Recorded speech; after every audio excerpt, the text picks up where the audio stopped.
And Garrett, thank you so much. I'm Sophia Gorman, I guess I should say. I'm a filmmaker, and I'm very, very excited when I went to the last Filmonic screening and saw Garrett and Murray's great film, Stingray, with its gorgeous cinematography and fun message.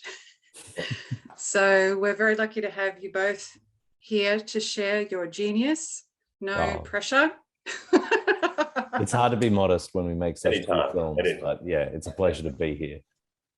Thanks, Sophie. Yeah, thank you. So Garrett, would you please share with us your recipe, I guess, for the two main beautiful lighting scenes that you worked on? Yes. That would be great. I guess it really just started with a lot of talking. This is kind of a film that Marie and I have just been thinking about and you know, just dreaming about for a while. So it came pretty naturally to us. Like we like that sort of just that super cool synth wave like style, and it really started. The recipe really started with the car, the color of the car really, which was that rich blue, and so that's sort of where the color started to come out of. Yeah, and really just thinking about that, complementing that blue color, because that was like in our first instance of the idea was that was going to be the character. So the pink just really blended to that, and then obviously that pink and blue look is very familiar to a lot of different things. And the complementary. Yeah, exactly. But also it's common to like the theme of outrun and synthwave kind of movement, like as in like the art style of that neon punk or cyberpunk, synthwave, all of that. You've got the light blue and hot pink neon colors come together, and probably the next color would be blood red, because they always, you know, combine with, you know, scenes of hyperviolence and stuff. But you look at examples of films like Drive and John Wick, Only God Forgives, really great examples of those, you know, synthwave kind of color palettes, and something that we definitely wanted to kind of inject our film with as much style as we possibly could. In the true cabaret form, we came in with the crumb of an idea, but not what the film was going to be. I knew I had access to the car, the 1971 Corvette Stingray, and I knew I wanted to make a film with it being featured, but we had a real hard time coming up with what the story for that would be. Just even logistically, like we could have one character drive another character around, but it's like a two-seater car, so we couldn't get like that front seat, back seat dialogue going. So we thought, if we hang the story and just focus on cool and let Garrett go nuts with making the best pictures he possibly could, it would give us, you know, something that just was really fun to watch for people who, you know, we're all coming together to make whatever films we can with whatever resources we have. And we knew that this would really deliver as a like a kind of show-stopping kind of style fest that we could all really get behind. Yeah, like a business card as well. God. Exactly. It's a great way for us to lead in. Garrett, if you want to start screen sharing and show us some of the pictures. So would you also say something about like anime being an inspiration, because a lot of that Aeon Flux also, you know, those extreme colors, but it really points to the extremity of the story, even if it's not hyper real, it doesn't matter.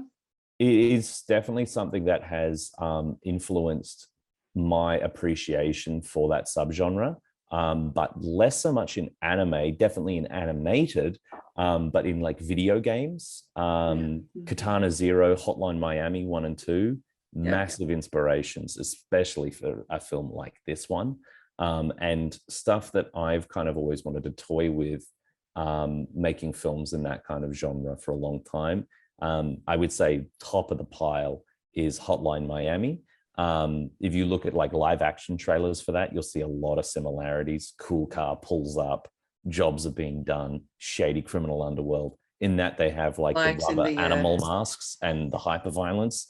We couldn't really afford that in our budget and our time frame. But what we did find is like early on in that kind of shooting schedule, I was writing in scenes where we were getting drops offs and pickups in these really kind of high end uptown locations like Collins Street and stuff like that, with these incredible like foyers and stuff. But what we realized is that guerrilla style didn't allow us, or specifically Garrett, any control when it came to lighting, when it came to crafting an image. And where I think especially his creative juices really start flowing is where he's given the whole room and said, you can do whatever you want. And you'll see the beauty of what happened when we were given, you know, that flexibility. Yeah. All All it is right. possible to go, although I definitely, I'll show you. I'll start screen sharing now, but I did include some photos from Murray's shoot, which was Friday night. And just to show that it is possible if you keep in mind sort of what we're going for, those sort of filmmaking techniques. But this is right where it all starts in the garage. This is the first image, first screen that comes up in the film. And yeah, this is 2 lights, obviously a light with a pink gel on it. And inside the car door, you can see actually coming up on the steering wheel just there, there's a small pink light inside as well. And I actually just put that in there so that we could see the steering wheel. Or that's going from outside, but just that part there. Yeah, I didn't want it to fade into black. So I just wanted to bring that edge out so we could see, you know, it gives a bit of depth to the car. Does it make sense to use a polarizing filter as well to help see inside? Or you don't use it in such low light? Yeah, essentially, yes. The polarizing filter will help with those reflections, but because we were inside and not trying to see too much inside, yeah, polarizing filter. Also, such low light's not going to do heat for you. Correct me if I'm wrong, but a lot of polarizing filters help with reflections from ultraviolet light from the sun. Oh, right. Yeah. Yeah.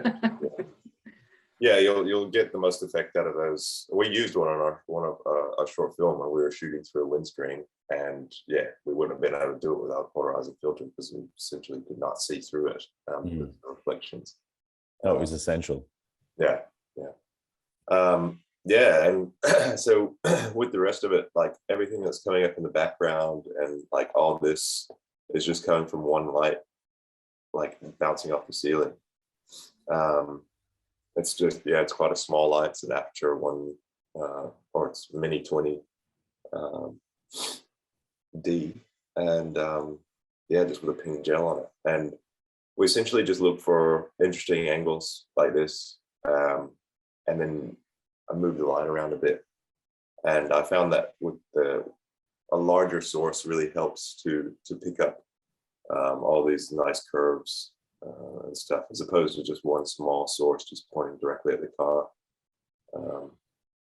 Because a large source like the ceiling just gives it a lot more of those reflections come out and all those little small detailed places like that. And it was an aperture MC inside the car as well, set to pink. Yeah.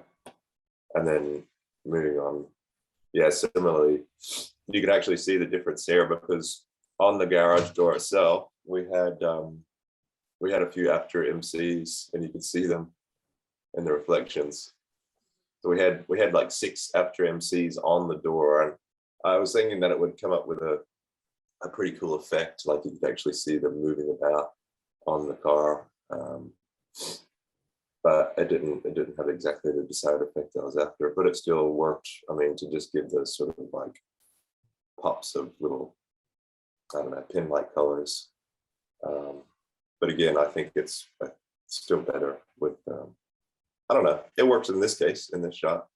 That's fun. And, yeah, and that other light's still playing where you can see sort of like larger swaths. And we actually also had the barn door across the logo for this one as well. Yeah, so you can see just here that this light in particular is just focused right on this side. Like I wanted to I wanted to bring out this like air grate and shine a light here specifically. And it gives, just, raises the dynamism of the shot a little, so it's just not all black. If you, Garrett, draw parallel lines with where we had the barn doors from like the front, yeah, that's right. So closing down the barn doors to create that slit of light, which then painted, goes kind of with the contour of the wheel arch. That's specifically was done there. Mm-hmm. Do you want to erase those two little green dots as well? Yeah, that's what I was trying to do. There you go. And so through editing, we just came up with, like, when we started to raise the door, obviously this is going up now, we moved on to this shot and we played around with it. At first we were just shooting this with the barn door, or at the garage door coming open, but the shadow that was creating was like really, really thick and diffuse. So we were getting like somewhat of an effect, but then we changed it. Actually, you could see it just here, that really harder shadow. We brought another light in and put it on just outside the door. So it's a much harder light and much closer to that door there. So it's creating much harder shadow.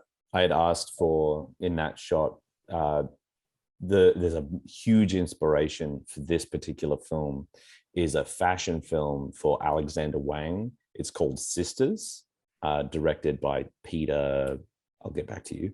And it features a shot of a woman on a motorcycle with her helmet on, but the visor up, and the garage opening and the light peeling up her face, very kind of like the bride from Kill Bill on the bike, ready to go on a mission. And that's the shot I was going for, is that hard shadow peeling away, revealing the face in the same way that it's revealing the car shot after shot.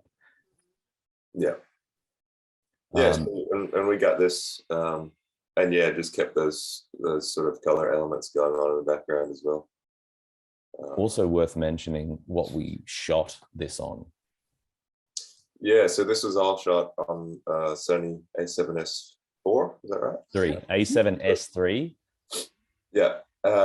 With the Sony 85, Sony 85 millimeter f1.4 G Master lens, and then on all the lenses, because there was two others, a 50 and a 16 or 35 I use for the nighttime car shots. But I have a quarter strength pro mist diffusion filter on all of my lenses, because the Sony brand do you use? There's one that's Tiffin and two that are Hoya. I ought to have the same brand for all three, but that's just what I have right now. And I find they really do a great job of taking the edge off the very clinical, very sharp images that Sony produces. And I really, even though the halation can definitely get in the way, like you get shots that kind of look like what I'm looking at right now, where next to a highlight, the glow, especially if we're shooting like if your person's here, the halation will start peeling across the face, obstructing them. But if you just separate them from the highlight, it creates a really amazing effect. And especially with these shoots, the nighttime light shots, it's just the most incredible images, and it creates a real like filmic analog glow to all of the pictures. And 10 or 20% filter did you use? A quarter strength. So the Tiffin ones, they measure them in like 1/8, 1/4, 1/2. That's right. Yeah. I've seen the 1/2. It's ridiculous. Yes. And the 1/8 is very tasteful, but I like a little bit more style, so I go for the 1/4. Yeah, I think if you're going to use it, make a point. Yeah. I have a 1/8 finish. It doesn't seem to do very much. It's in there, but that's very hard to see. Yeah, also, you can see the 1.8 lens really playing here, because neither of his eyes are in focus. 1.4. The focus plane is like actually sort of like right here. Yeah. It's like so that was the joy of using a very small screen to focus. The other thing to note is that almost entirely, we mounted that A7S III and 85mm lens on Garrett's Ronin RS2 gimbal. Mhm. So that's how we were able to get those tracking shots and stuff like that. Yeah, Nice.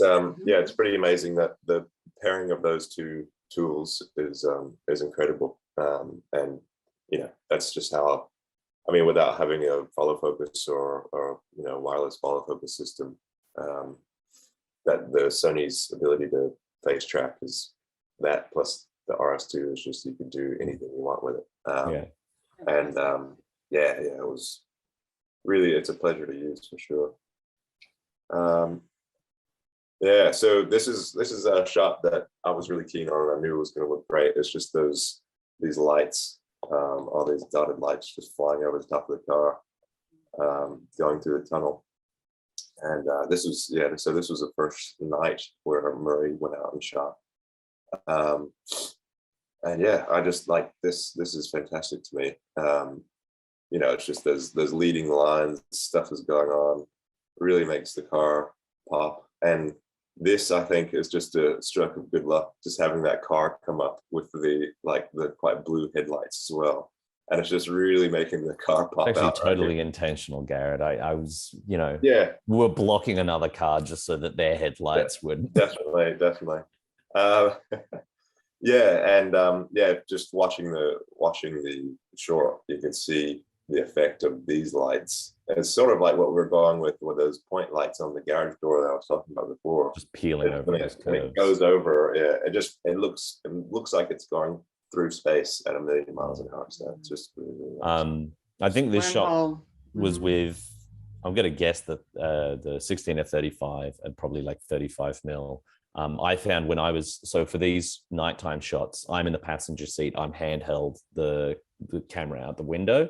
And I've got one of our assistants on the film, RJ Farnsworth, who was driving. And I was switching it up between mainly the 16-35 to get whole car shots, the 50mm to get kind of medium shots of the car. I got a couple of things with the 85, but at that level of like handheld in a car, the 85 really translates. Like even if you have active stabilization on the camera, you'd see these jumps. Which our editor Kevin was able to warp stabilize those, and I think he did apply a stabilizer through Final Cut in almost all of these shots, just to really make them nice, smooth tracking shots. But it was amazing to see that, like, if you've got a full frame camera with active stabilization and then combine that with a little post stabilization, we didn't even need the gimbal for this stuff. It was just me hanging out of the car. And I do remember like this exact moment. I think I even have like some video from one of our other assistants. Hamzuko was filming in the back seat, like some behind the scenes content. And as I'm filming this, I'm just actively like shouting out, "This is amazing!" Because the way I could see those lights peeling over the car just looked absolutely jaw dropping. Yeah, and you can really see the Promus filter playing here as well. It's getting its work in. Yeah. Yeah. This is another shot I really enjoyed from Murray's shoot. And yeah, just lighting away from camera and choosing this light background to help Johan come out. How far away is he from the background so he's not taking up that light? So this particular location is along Collins Street. As we were driving down, I was just basically looking out the window and I saw a building with these big columns, light projecting up the columns, that is actually removed. I would say the columns start about 10 to 15 meters away from the road. And he's positioned about 5 meters away from the road. And the columns continue into the block. So they could go back some 50 meters. I'm not good at judging the units of measurement, but that's a guess. So yeah, there's some deep background. Again, we're looking at either the 50 or the 85. I'm going to guess the 85 mil. I shoot as fast as possible a lot of the time, as in like wide open as possible, just to get that real subject separation. And in this shot specifically, when I saw a big bright background, I'm thinking silhouette shot. So that little light that's spilling onto Johan's face, that's coming from just an adjacent street lamp. but if it were up to me, it would be all that kind of like, we were really trying to maintain those highlights as much as possible to get that moodiness for the whole piece. This is a bit of art direction as well. The flip phone. Yeah, Johann's brought in a Motorola V3 Razor, just because, you know, we wanted that. It's cool. Yeah, it's cool. It's a cool phone. And yeah, just this as well, like just picking out those things, especially shooting in the wild. If you could find the colors that you're using throughout your film as well, that's sort of, it raises the production value. You know, it's like this shot, you know, it's different if it's just that. But as soon as you have those, you know, red and blues in again, it's part of the same film. And so, yeah, I just like that as well. I don't want any aspiring filmmakers watching this to think, oh my God, I need to be looking out for the lights as well. That was luck. I didn't plan that. No, absolutely. I do. You always look out for lights. DP looks out for that stuff, but that was one of my shots, and that happened, and it was lucky. Yeah. So yeah, this is into the pickup. Yeah, these are definitely some of my favorites. Gorgeous, yeah. I just think I want to kind of set the scene for, because there's a couple of shots we're going to show in this scene, right, Garrett? Actually, this is the only one from this one. Okay. Well, yeah, just a brief overview then. This is at the dance studio downstairs at Sightworks. So we had a very large space to work with, well, reasonably 20 on the room. We shot it at night, so there wouldn't be any spill from the windows. There was some spill from the hallway lights, which we couldn't control, but Garrett used those to his advantage. But basically, the amount of space meant that we could kind of make it look like anything we wanted it to look like, because it's really just a void, and we can fill it with our characters and our light that way. So Garrett, take it away. Yeah, so this was the second sequence that I was able to light. So yeah, just with the recipe, it was the room was sort of situated like this. So that was like the back corner of the room, and then up here were some windows where like hallway light was coming through. And yeah, just on a if you look closely, you can actually see it playing on her face, and if all the other lights were off, you could see it better. Is that white, like kind of edge light from there?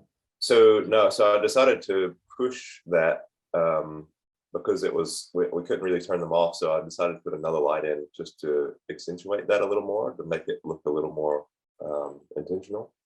And I also wanted to just bring out that side of her face. And something about this, I wanted to like, this was I guess the good part of the deal, where it went smoothly. And so I wanted to incorporate some of that white light, that sort of purifying white light, to, you know, just to give context to the good side of the situation. Yeah, and so had a large 120D back here doing the edge light. And then I think this is just an aperture. Or just aperture MC with the blue. Yeah. And then Like the diffuser on it or direct? The diffuser was on it, yeah. Just the one supplied, just the little silicone one.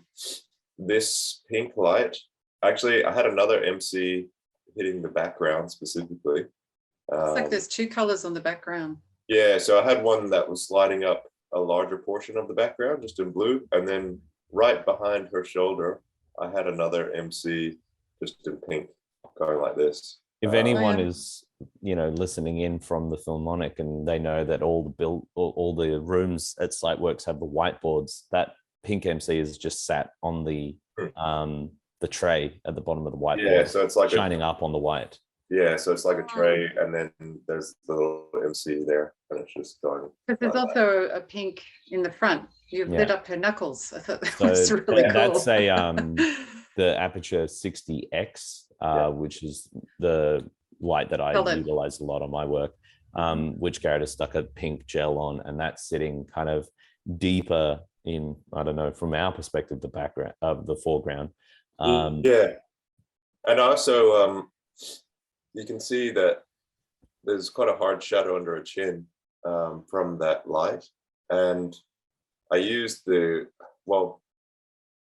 inside, or if you're standing behind the light, there's sort of like a drop down from the ceiling, sort of, I don't know, like this.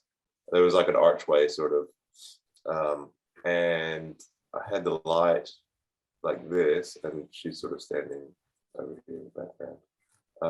And so I had the light like this, and so the light was actually being cut partly by this. So I'm hoping this is making sense. But yep. And so this is all blocked really on this side, and you can see that. So I've got that light just barely hitting her face here, and so it's much softer on her face, but then the rest of it is much harder. And that's a pretty common effect you'll see if you look closely, where you try and cast using the same light. You try and cast soft light on the face and then hard light from sort of the chin down. Would you use flags maybe to? Generally, yes, but in this case, the sort of the structure of the room just played that for you. That flag, yeah. And I think it's called the soft hob method. I could never find it's apparently based on an old cinematographer, and the Wandering DP in his sort of commercial reviews talks about it a lot. And yeah, it's just soft light, same light source, soft light on the face, and then hard light on the rest of the body. Is that, sorry, the Wandering DB on YouTube? Yeah.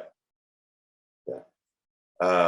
Yeah, really great podcast, or really great, I think you started this podcast anyway. Yeah, and so yeah, just use that to create a really nice effect. Yeah, so it was 1, 2, 3, 4, 5 lights plus the outdoor lights there. And then I'm guessing you would have had to have put your character in to get that perfect line. So I speak to the kind of the direction of that. So we started off like, because there was no story, there was no script, there was just a scene which I had written where Valentina, here pictured, gives Johan the briefcase. That's all we really needed to know happens, right?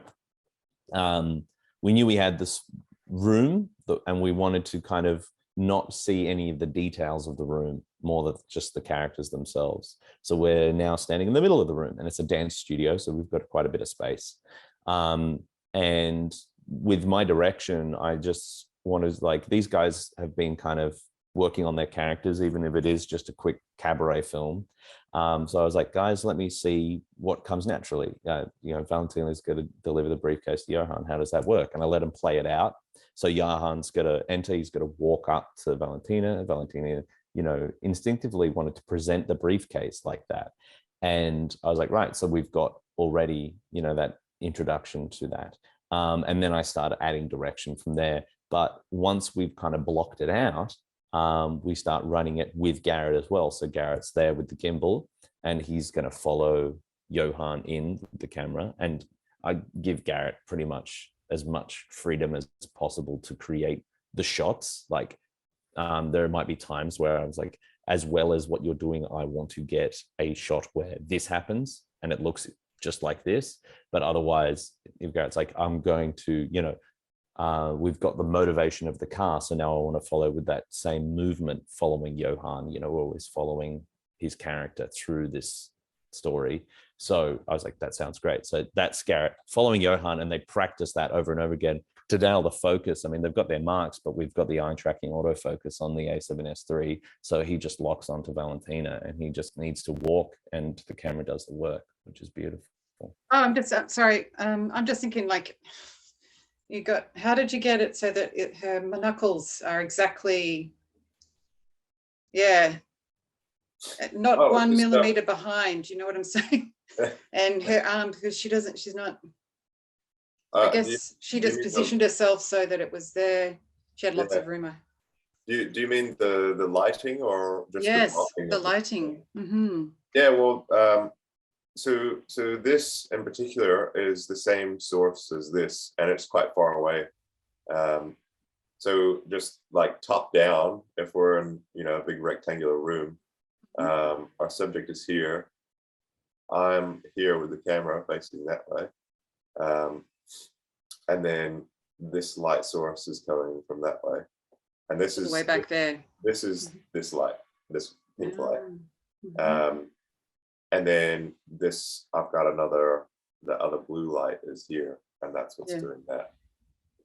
I think I might actually have a unit still photo that shows. Yes, I do. Perfect. Garrett, do you mind if I screen share? Yeah, go for it. Oh, I need to stop. No. All righty. Screen one, photo there. All right. So if you can see this picture here, we have Valentina, the briefcase, and Johan. This is the MC with the blue, and that's standard on this stand here. That's just basically right next to Valentina, just blasting them with blue light from that side, so that even though you've got the pink and you can see it there on the knuckles. I don't know. Can you see my cursor?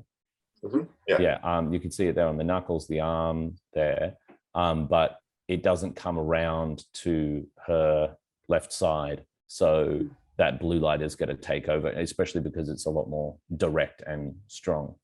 And I think we might have a few other kind of shots from that same scene there. Here you can see Valentina's now turned around. So in the background, you can see there's a stand here, and that's where Garrett was shooting the 60X through these partition in the room. And we've got like this pink fill here. Is that the 120D? Yes, I think so. Yeah. And then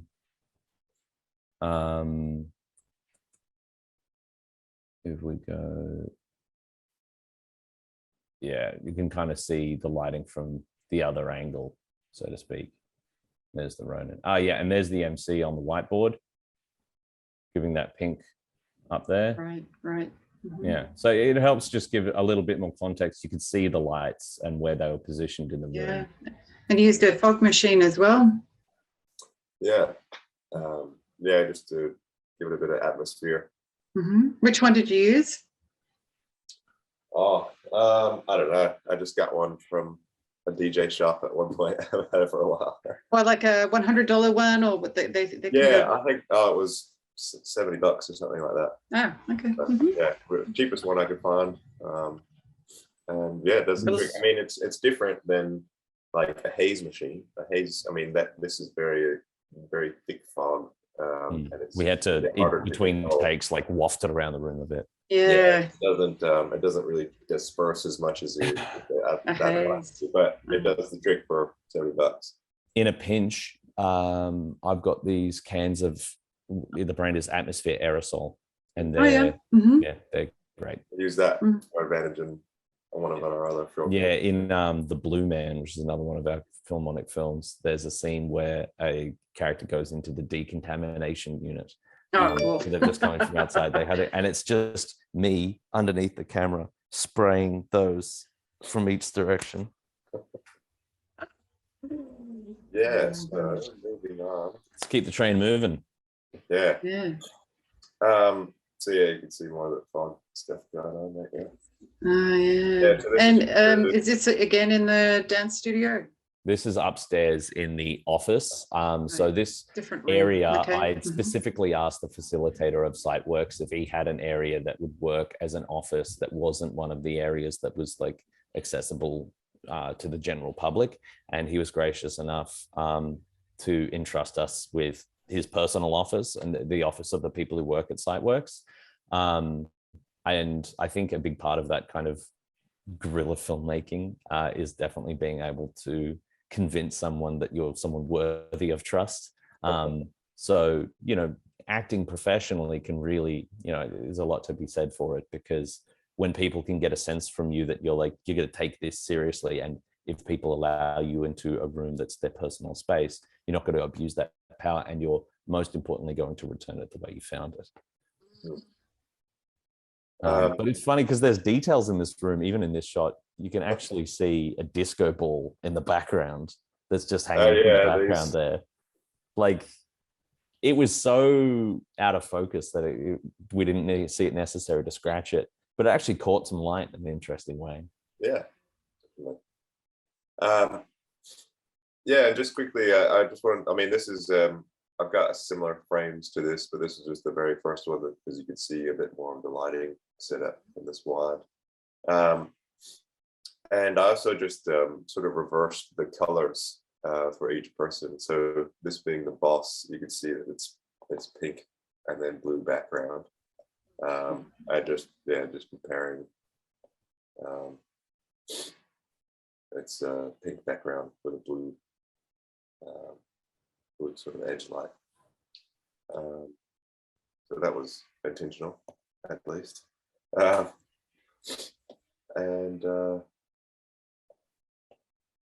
yeah, it's a bit closer.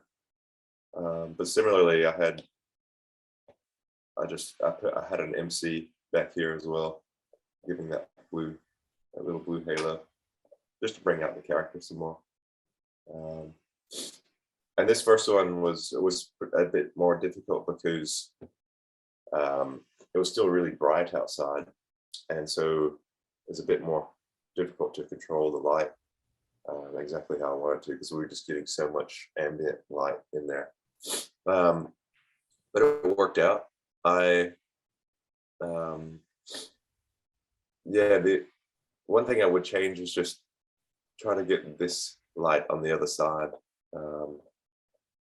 Oh yeah. I mean, it sort of works.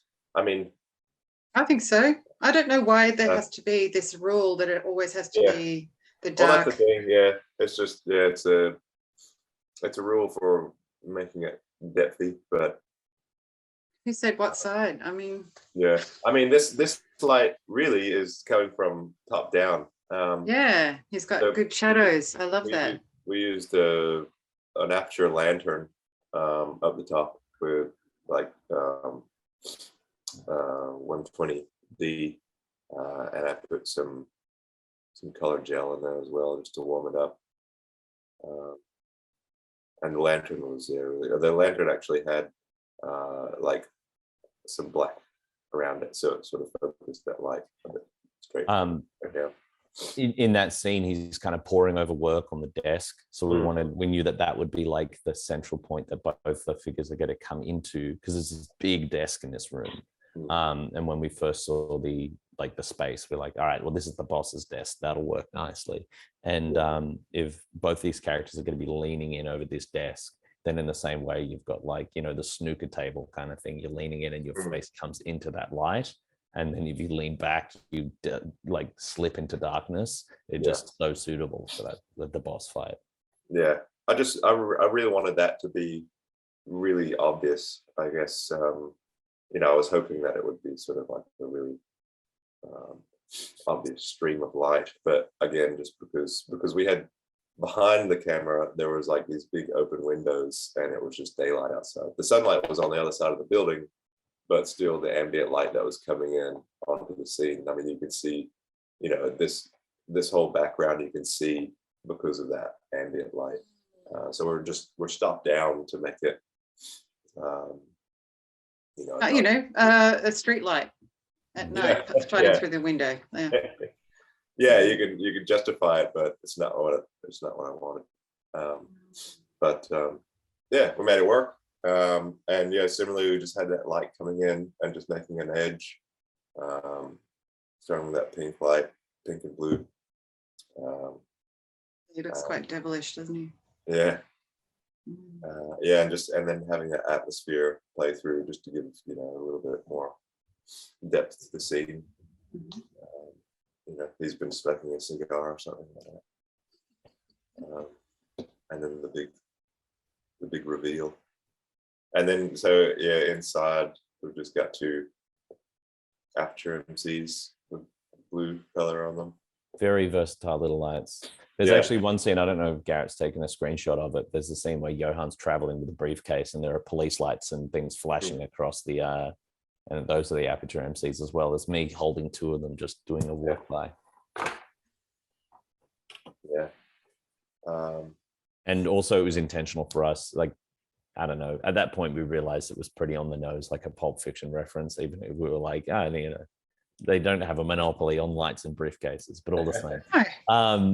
We had it so that when Johan checks the briefcase in the first meeting and it's gold, then when the boss checks it's blue, you can infer that, you know, there's been a little bit of a switcheroo has been made, and that's where the deal goes bad. Yeah.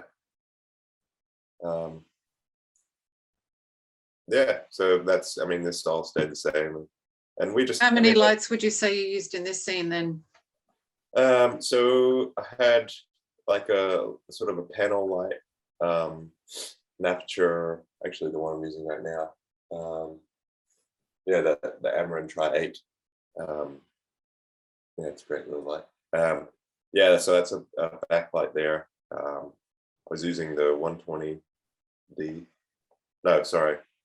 I had the Mini 20 here, sort of on this side of his face, and then the light, the lantern of the 120, and then we had two MCs behind him shining up here, and then two MCs inside. 1, 2, 3, 4, 5, 6, 7 lights on that one. And I also and have all your units. lights, or were you borrowing them? They're all mine, yeah. Aside from the other MCs that were Murray's. 2 MCs are mine, and I've got the Aperture 60X. Do either of you use reds or blondies or anything like that? I have done in the past. It's just the lights that I've acquired myself are the Apertures. Something to be said for the versatility of LEDs. 100%, yeah. They're just, yeah, they're lighter, easier. I mean, not as much maintenance. You know, you can send them off still. Easily battery powered. Yeah. Use the Sony batteries, or? I have Sony batteries on the 60X, yeah, and then Garrett has Velox. Velox, yep. I have unit stills from that scene as well that can show off some of the placements of these lights. Yeah, I've just got 2 more of these in the same scene if we want to go through those. So yeah, just that we really rehearsed this scene to get that look. I think we blue in his eyes, and then this red is, on I his think, face. one of How the do examples where those are the MCs bouncing out of the briefcase. Yeah, you can actually see the two MCs. So that's one thing to watch out for if you don't want to give away your light source. Just make it a bit softer. Like I would have put the diffusion filters on. Yeah, diffusion or something over both of them, so it turns out to be more of a circle or something like that. You can, This was, I think, one of those shots where we had already got a shot of him opening the briefcase, but I had said, he's like, I want the dagger eyes. I want to see like the briefcase like blocking off, and I just like that real that. And I'd run it a few times because he'd Yui, who's the actor, had played it a few different ways, but it's just like, I want the eyes to go from the thing for you to register what it is, and then just straight onto your target like a predator. And once we got that shot, I was so happy with it. Yeah, that's just the same lighting setup from before. It's just, you know, when he opens the briefcase, the blue light from the actors, you know, creating this blue light on his face, in his eyes. So yeah, I mean, for all of these shots, until we turned around and shot Johan, all the lighting stayed the same. We changed it about just to do a few inserts, but yeah, I think when you light a room, it's you have a lot more flexibility, right? And then you can have you can move people around without having to change the lighting too much. Definitely, yeah, and due to time constraints, I mean, I just tried to light the space instead of just individual shots, and so lighting from a distance and deflected off the wall and stuff. yeah, and they weren't moving about too much, so it was easier to do that, and then shooting this reverse shot, and just sort of accepting that this was the outside of the room and then there was light coming in, and but it's great because it separates Johan, and so you can see as well that the Mini 20 with the pink light coming on the side, and then all this is just that top down light, but it creates quite a nice shadows. Wow, it's really beautiful. Thank you. So that's all I've got. I'll quickly show the unit stills from that scene, just to give a little bit of context as to what the room looked like, not on picture.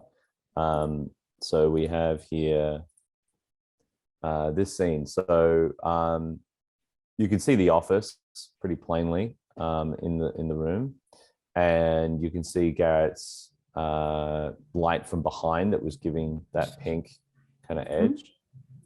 I don't think is a shot that actually shows like the lantern up above, but this is the stand for it. I can see the smoke. Yeah. Again, yes, introducing some fog, just kind of squirted across the table and then shook around a little bit. In those two shots in the middle, you can see we've hung some black sheet up as well because the lights just from the other room were really coming. So that's actually the cabaret space through there. So there's people like making films through there. So we closed all these blinds down. You can see against the window we've closed all the blinds down. It's just amazing, the transformation of the space. Wow. Yeah, it's stunning, right? Wow. Look how horrible that room is. It's all over the place, but there was a lot to give away that it wasn't the underbelly. Did you move many of the books out of the way or anything out of shot? Not really, because these sides of the wall, these books are in the shot, like this bookcase here. So Yui standing here. These books are in the shot. They're just not lit. So they're just a little mise-en-scene. There was a couple of things on top of that shelf. I'll see if I can actually find a shot of Yui to illustrate it. So there's a couple of things on this shelf here that we just flipped down on the spot, but there's something really to be said for mise-en-scene. I will 100% of the time, every time, pick a room that is actually lived in for the purpose of the character, than try to dress a studio or a set to look like something else, because all those little things just give it character. And the work that was on the table, that was just the work that was on the table. And we're like, those can be plans as long as we don't directly look at them from the top down. Like that can be whatever it needs to be. So that worked out really nicely for us, and we just ran with it. If we take it down a little bit further, you can see Garrett going for that shot of Yui's eyes over the top of the briefcase lid. You can see the rig there, the camera on. Well, a lot of these you could actually see what we shot on. Yeah, so there's a Ronin, the 85 mil. You recommend investing in one of those then, eh? Yeah, the RS2, yeah, definitely. And what about the cage as well? Would you recommend? Yeah, I think so. I don't have one, but I have used them, and they're definitely really handy. They're a bit easier to use for a longer period of time. Are you talking about like the handles for the RS2? Yeah. And it just depends on what you're shooting. I mean, I don't like to use it all the time. We used it on this one because it fit the story. It was a lot of those sort of dynamic moves going on. But I don't use it all the time. Just depends on what we're trying to do. Also for the camera itself, I find this is a terrific camera for if you want to shoot anything over 25 frames per second. The A7S III, it's a no-brainer, because like 50 frames per second, 4K, you can shoot at H.265, 422, 10-bit. And as long as you've got a fast enough SD card, it can handle that no problem. And with active stabilization and everything. So that gives you so much room in the edit. Like, it's not ProRes, but we're not, getting paid a lot of money to be making these things, and we don't have a huge budget for post-production. A lot of the time, the images that we're making are going to be very close to the images that we're exporting. So, the laterality that you have with the color in 422, that's more than enough to kind of work the image in the direction that you want it. You can also see that edge light that Garrett was talking about there, kind of the fever. And yeah, I think I think in that one you could actually see the lantern. Oh yes, you can just see the black. Yeah. Oh yeah. Mm-hmm. Hanging over and there. you see the light, the windows up there. Yeah, there's the windows. And then something else I actually thought would be pertinent to point out, if we rewind to the garage scene, here you can see the MCs, which we've used the magnetic backing to just stick it onto the garage. Yep. And just equally space them out to kind of make them look natural to the scene. And those you can, with an app, right, change the color. Yeah. Yeah, you can connect them all, and the Sidus Link app is really intuitive. Fantastic. Mm. Yeah, we weren't doing anything that complicated, so we didn't use the app, but it was easy enough to set up by hand. So we used this for the interior of the garage for that pink light, because it was still like, the garage is still supposed to be dark. It's supposed to like have no natural light coming into it. So the pink is almost kind of like the what is dark is just like that kind of that reddish pink. And then when the garage is opening up, that's when we introduced the other light. And you can see a couple other frames from when we were doing the night shoot. There you can see again, I'm going for that kind of like silhouetted look. This scene didn't make it into the film, or that shot specifically, but I am a fan of it. And then that's the one where he's answering the phone. You can get some context to those columns. Maybe you'll even find that spot on Collins Street where we shot. And yeah, I think that pretty much tells the story. Anything you do differently? Lighting wise? I don't think so.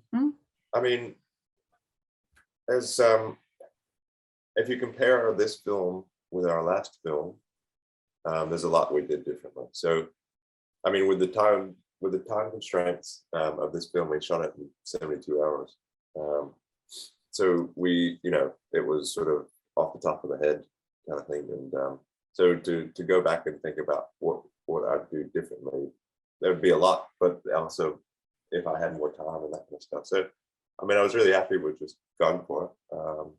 But yeah, every time we do a new project, we do it a bit differently. And, especially just comparing it to our last Cabaret film, which we shot at the same amount of time, or less actually.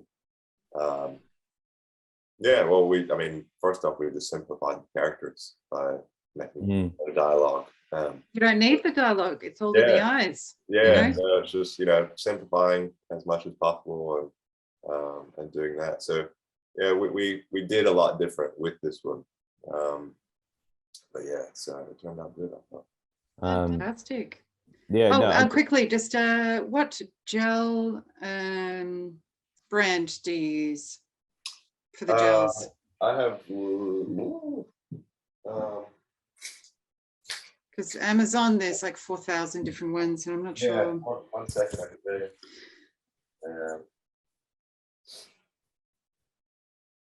Because what I liked as well was, I'm getting a bit older now, but like her skin was it looked almost robotic in the smoothness of it, with that. She did a really good job of like acting that kind of style. I was like, I'm pretty sure at some point I even said robotic to her, and she was just mechanical in the way that she was able to. But the lighting actually made, and it came to that, yeah, amazing. Kind of Deus Ex Machina style. They're just Lee filters.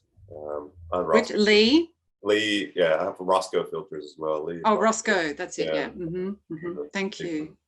Yeah, I've actually found I keep running into a problem actually with lighting and seeing the skin. There's a particular angle of a light if it's not high enough, you're seeing there's sort of like a reflection in the skin of the actual element. And it really brings out the imperfections in skins. And I find it most like backlighting, and when you're seeing the light here, the camera's seeing the actual element in the skin as a like if the skin was a mirror. Yeah, and it's, to me, it's not really favorable. So I've been working on that a lot, and unfortunately we see it in this one as well. So you recommend getting a light stand that's at least can extend to go up to what, 3 meters, something like that? Yeah, so I did light with a C stand and had it as high as I could go, but it was also a really hard source. So yeah, soft with light, and I mean, ideally, you just light from a really far, a further distance. So you have a more powerful light from a further distance. Yeah. So yeah, I've just got to experiment with that and sort of find the solution for it. Wow. So what's next? Yeah, making more films. Yeah. Garrett and I have course. been cooking away at trying to get our first feature off the ground for a while now, and we were in pre-production for a feature, but you know, whatever happens happened. But now we're looking at a kind of a new approach to that. So our plan is to script a feature film as well as a short film as a kind of proof of concept, and then produce that short film with as best a budget as we can muster. So you're probably looking at something like tens of thousands of dollars. Yeah. To You're looking for Screen Oz funding, maybe, or look, potentially. I have, with both festivals and funding, you know, whenever there's money involved at either end of you've got a finished film, I can find it can be a bit of a crapshoot in both directions. And I'm sure a lot of filmmakers out there can empathize with that. When I was first coming to Melbourne to become a director, and I'm talking to like working professional directors, and I'm asking them, how do I become one? You know, they all told me the same thing in a different voice, which was beg, borrow, steal the money and just make a film. And I didn't want to be in the 2-year development cycle of a Screen Oz kind of funding grant or 5 year, something. 10 year. And in the end, not actually have something made when I could make stuff in the same way that we make things for cabarets with like no budget effectively, and actually have films to show. And so Garrett and I have been doing that continuously to hone our craft. And we definitely feel like we're at a point where we're ready to take that next step. But you know, we're never above making films for the fun of making films. So there's this balancing act to be made. If there is an opportunity for us to source funding, we're all about it. But that's something where we've kind of played with working with a producer so that we can focus on, look, we have this money and we can make a film with it. And producer, if you want to come on board and try and get us more funding, that's awesome. But we're confident that we'll be able to get to a certain degree with the money that we have. And the same can be said for festivals on the other side of it, unless that's like a screening that you can personally go to and then network from or something like that. Or it's one of them AAA festivals like Cannes or Sundance or something where there's screening there is genuine recognition. It's putting your work in front of eyes of people that actually matter. I have just not been entering in any of them because what's a little PNG? You know, they give you a little image file that you can stick on your poster. What does that actually mean? You know, especially when the submission fees are like $50 each. Yeah. What does it get you? Does it make you a better filmmaker? I don't know. Yeah. So I think Can I we're just better ask, off focusing on making film. What would you say your budget of this film is, considering Garrett, those are your lights, that's probably Mary, your camera. Yeah, I mean, if you look at it from the cost of like the equipment that we already had, like it was a $0 budget film. But like the cost of the equipment, if someone wanted to make the same film from scratch, yeah, I guess the budget does kind of go up a bit. Like my kit, 15, your all lights are over. expensive. My kit alone is like 20 grand of the Mhm. cameras and lights, and then Garrett's probably getting close there as well, with lights and the gimbal. And then we have the relationship with the guy who has the Corvette, which I only know through like a professional relationship, and then we became friends from there. So yeah, these things get cultivated over time, don't they? And don't get me wrong, you could absolutely make a stunning thing that would be very similar using the budget versions of everything. Like you look at the Sony APS-C mirrorless cameras can still shoot 4K pictures, you know. You might not get the same depth of field, but you still get a, you know, stick a prime lens on that, it's still got to look incredible. Those little MCs, very inexpensive lights. If you have a smaller scene, you can fill a room with lots of different lights and create those shapes. Or, you know, the best friend is your natural light, you know. And this is something where Garrett and I have this really, I think it really works to the benefit of our films. I come from a background of wedding videography where I don't bring lights with me, maybe one or two for speeches or something like that. But really, it's show up into a room. What have I got? There's some window there. We can use that lighting and just run and gun really fast, make the best picture you can with what you have. While Garrett's coming from a classically trained, how can I take the time to create the best possible picture to service the story and to service, you know, the thematic ideas. That's the thing, isn't it? You need time to set up lights. You know, so Garrett wants 4 hours, I want 30 minutes, and we meet in the middle, and we end up making some really nice pictures and getting it done at the end of the day, you know.